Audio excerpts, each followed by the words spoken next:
Okay. So this is Bill McLaughlin from EEG. He's going to be talking about some advancements in network management, replacing the old spreadsheet for managing video systems. So go ahead, Bill. All right, getting started. I'm Bill from EEG. If you don't know EEG, we are North America's leading closed captioning equipment company. And we're going to talk today about the TR1001 full stack standard. And so this is a standard for organizing an IP video installation and making IP video easy to use, something that maybe is even easier to use than an SDI video plant. I think what you tend to hear people say who haven't really been working in IP yet is that this is all going to be very confusing, it's all going to be very hard to configure, and everyone in our organization needs to relearn everything that they've ever known. This presentation is a plea for how with the new full stack standards, maybe that isn't true. Maybe it could be easy, maybe it could be almost plug and play and simpler than doing production in SDI. So we'll talk about what is this TR1001 document, which was passed in the last year, and what kind of problems does this address, and how is it going to bring us to a plug-and-play life? What are the problems we were seeing with early first-generation IP video systems that we're hoping to avoid, and what are the problems with SDI systems that maybe we've forgotten we even have and we're hoping to avoid, and how is this technology stack going to solve those problems? The TR1001 document is a production of JTNM, the Joint Task Force on Network Media, including AMWA, Advanced Media Workflow Association, the EBU, SMPTE, and Video Services Forum. So you have a lot of the leading industry organizations involved in this from the standpoint of network video. TR, we're just going to read from the title page here, and I think that's really got most of your important points. It is a technical recommendation. It's a list of best practices, essentially, that between the vendor and the end user implementer, you can combine to make a working system. So it's a standard in that it requires cooperation from vendors. It's also a setup recommendation for end users. So it has both of these components. And what it's going to talk about, again, is the device behavior, a vendor device that you would buy, and a system environment that you would put those devices in. What's it for? It's for an engineered network. So your system environment is an engineered network that's going to have the characteristics that you need to plug and play equipment from different vendors smoothly. This really is not about the Wi-Fi link in Starbucks. It's an engineered network. And we call this the full stack document. You'll hear me use that phrase. And it's the full stack document because the goal is really almost to start from the beginning and say what set of software protocols do you need to have a well-managed IP system. So it relates to SMPTE 2110, which is mostly what you're hearing here. And SMPTE 2110 defines how you're going to send media, video, audio, ancillary data. But how are you going to connect a bunch of 2110 devices? Because in a lot of real-world implementations, that's been a real challenge. The devices have complicated management interfaces, and in a way that in the more point-to-point SDI world they couldn't, different IP devices that don't have good startup behavior or that aren't configured correctly or that are in a network that aren't configured correctly can interfere with each other. They can really give you chaos. Bringing in one device that doesn't work right can render a whole stack of other devices bad if you don't have the right protections in place. So how are you going to organize your facility to stop that from happening and actually take advantage of a move to a virtualization and software workflow that's better than physical SDI connections? We start with 2110, and we have, what do we have here? We have a bunch of UDP streams, and we have 3 of them for video, audio, and ancillary data. Maybe we have multiple audios, but essentially we have network packets traveling along a wire. Essentially, the sender is constrained to pack the network packets a certain way and to time them a certain way and to not burst them through the switch so that you have packet loss.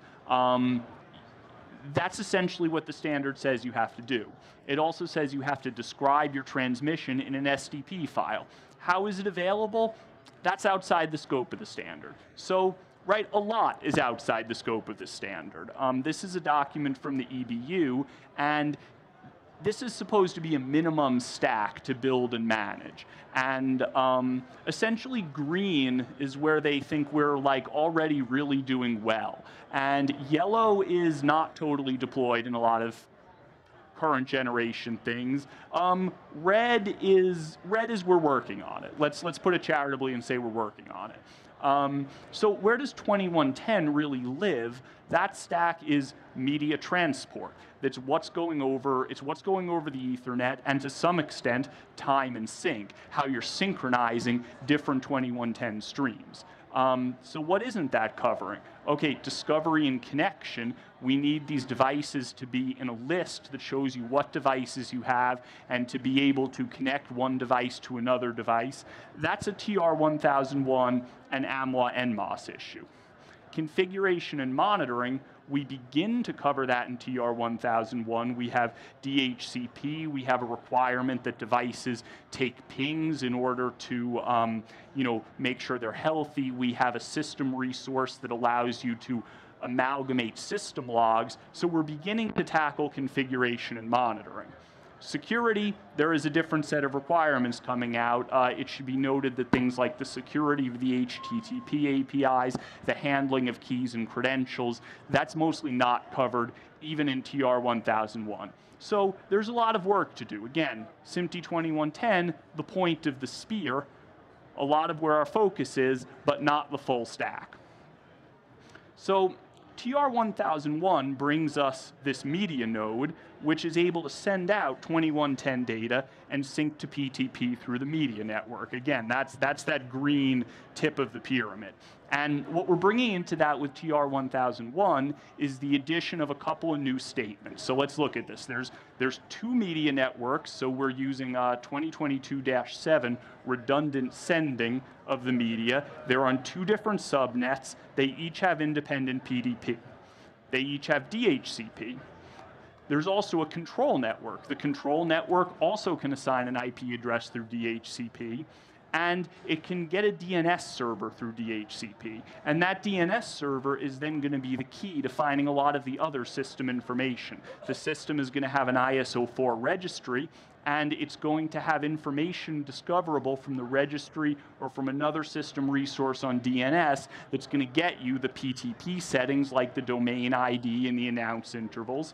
And it's also going to get you a whole system ID.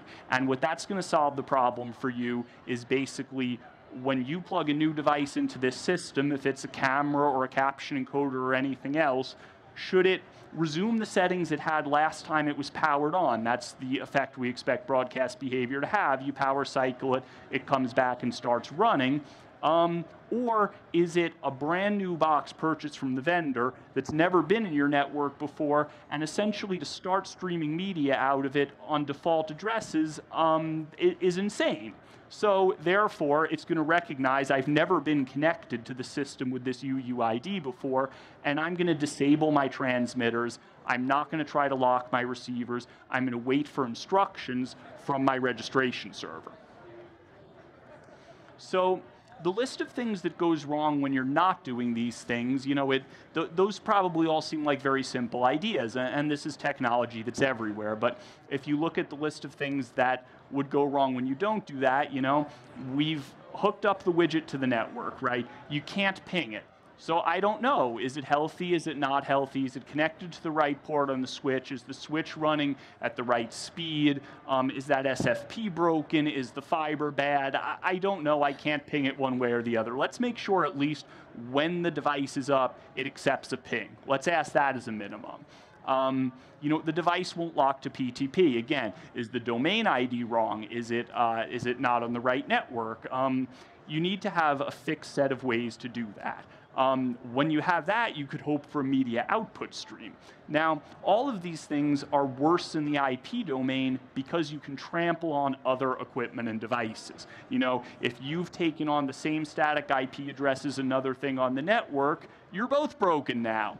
If you've set up, if you're on a PTP and you've decided to become a PTP master on a low quality clock, you could be distracting other devices, generating bad PTP traffic. Maybe you falsely declared that you're a very high quality clock and you're not.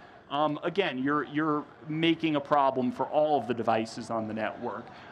Same thing with the multicast. If you have a default multicast stream, you buy 5 products from the same vendor, put them on the same network, they all have the default output.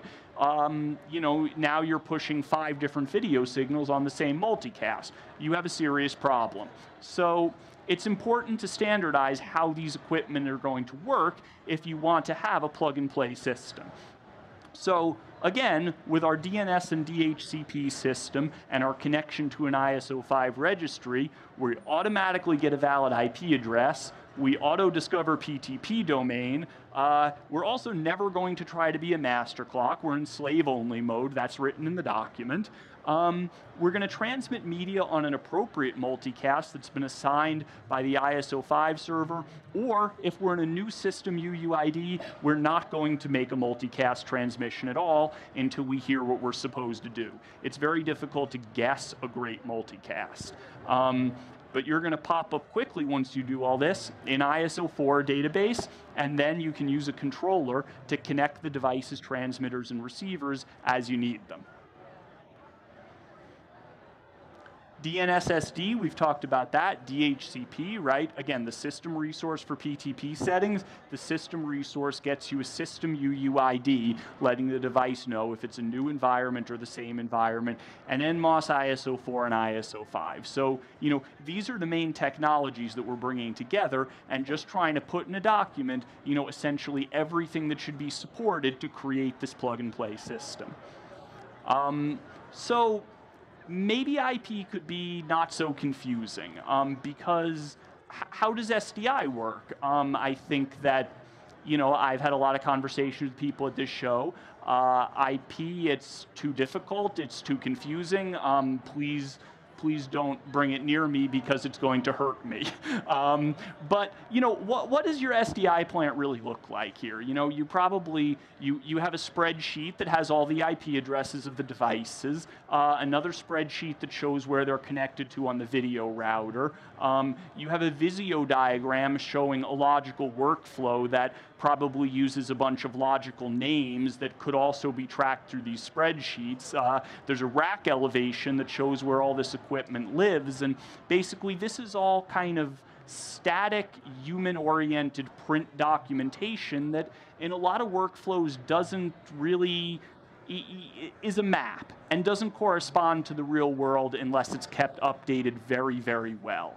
And so different companies are going to have different procedures to try and keep all this information organized, but you know, in the end, it's very hard to keep it accurate year after year and as things change, and it may not even have been right in the first place. So, you know, we're looking to replace that with something that actually is going to be kind of correct by construction, that effectively, you know, if the device is in the registry, it's because it exists, it's because it's live, and it's heart beating to the registry on a regular basis. It's, you know, it's not something that existed 5 years ago and they never really wound up going with that vendor's solution, but it's still labeled somewhere. You know, from the registry, you can find all the unicast IPs where you can ping these devices and you can connect them to each other. You know, there's still a job of labeling and making sure that there is a human readable label attached to these, that people understand that it isn't just, you know, vendor X, serial number 77733, etc. But, you know, essentially, you at least have a ground truth version that says what things are actually connected to the network and how they're connected to each other, and it's updated automatically, and when you make a change in ISO 5, that should be reflected, you know, in all the individual device properties. So we talked about the labeling issue, and that's an important future work thing. If you think about, you know, where are the holes in this and what could be confusing. We have an ISO 4 registry, and all of the ISO4 devices are they have generic names. Maybe they say what vendor sold it. Maybe they don't say what vendor sold it. Maybe they say something vague that made sense to the vendor, like audio receiver. Well, maybe multiple vendors make audio receivers. It's important to have these labels actually labeled to something easily accessible in the equipment. So one thing the full stack documentation doesn't attempt to do is say exactly how vendors are going to set up their own management website to make these labels kind of readable and simple, but you need to have labels that work. The good news is we have a UUID system so that the devices are recognizable even if the labels are the same, but still humans are not usually good at working based on UUID. So a label would be a plus. As we said, we also have a security issue, not just because all of these APIs are HTTP APIs, and you might want to make sure that someone has the right set of credentials in order to access these APIs and make a change, but just also because you probably want to have good security that when somebody, these devices are plug and play, boy, that's fantastic, but maybe we want to have something other than physical access controlling whether you can just take random devices and plug them and play them on your on-air network. So it could be important to actually have that in the registry go through a process where somebody with real IT approval has to say, yes, this device can join our network, this device is eligible to play with us. Finally, with NMOS ISO4 and ISO5, I think there's been a lot of effort to make this the connection management system that people can standardize around. That being said, there are competing mechanisms that are out there. Support for NMOS ISO4 and ISO5 isn't universal yet. A lot of that is the mission of the full stack document, I think, to really standardize around that and make that the way people want to work. But please support it. Urge your vendors to support it. Really, we'll all do it. It'll be fun. So what's interesting about this to me? I learned a lot about this subject doing the JTNM test event last month, and you can see a bunch of cool documentation about that over at the wall there. We decided to try to have a test event. Really, the EBU decided to try to have a test event, the IRT, and say, can we get vendors to come and try to agree to test their 2110 equipment against, a pre-approved test plan of, is it compliant to the standard in the following ways? And there's a very detailed catalog online at the JTNM website that you can see showing all the tests. And can we get vendors to come and do this in a single interoperable way and get permission to essentially publish the results, as a snapshot of, okay, in March 2019, here's where the industry is on these in a global sense, and also here's specific vendors that were willing to come in and essentially have their equipment qualified through a relatively impartial process and have the results published and tell people, look, these are things we are doing well. Other things that are not in there, maybe we haven't tackled that yet, maybe there's a problem in today's firmware that's going to be fixed tomorrow, but essentially these are things that we are definitely actually doing in a snapshot of right now. So logistically, this was difficult because one of the things set out to prove based on user feedback was the devices are very hard to configure. The devices you might only be able to put them on certain subnet ranges. Why? I don't know. That's what's in the vendor's lab. You might only be able to do certain PTP domain IDs. Why? I don't know. But these sorts of constraints have been a problem for the end users. And so one of the things we set out to test was, can everybody do this across a full range of settings that should be legal so that it should work in all different plants around the world? And so, we found out how difficult it is to configure the products, and mostly the results in the end, really every product that was brought there was pretty good at doing at least some things. And I think for the industry as a whole, the event went very well. But seeing how long it takes a vendor expert to configure some of these products, it really makes you pity an end user who needs to learn to use not one of these, but all 80 of these maybe to make the plant. So this was not a JT&M full stack event.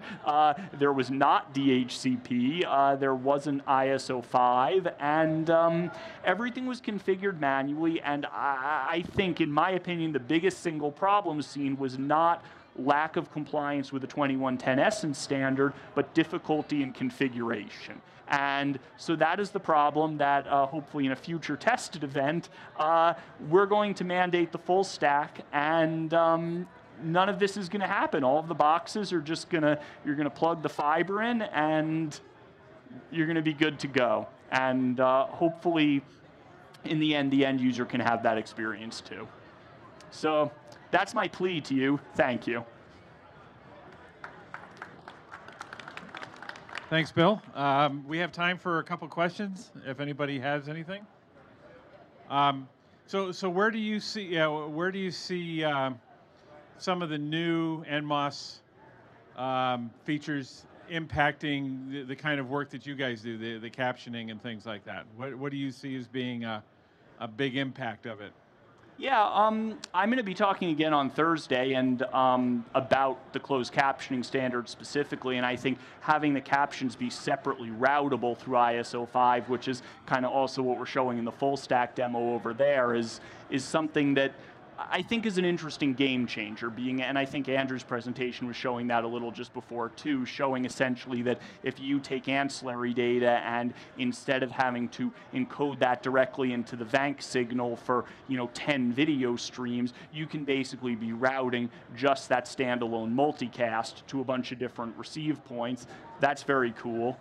The audio labeling is interesting too, because where do captions and subtitles come from? Of course, they come from audio, and so you need to actually be able to receive perhaps 64 channels of audio and actually understand which of these are part of a logical group. How does this relate to the program that I'm trying to actually mix down and send to a captioner? So I think event and tally, that's the monitoring on that's going to be good for every product. I mean, I think a lot of this is very good for a modular workflow. Okay. Well, thank you very much. Thank you. All right.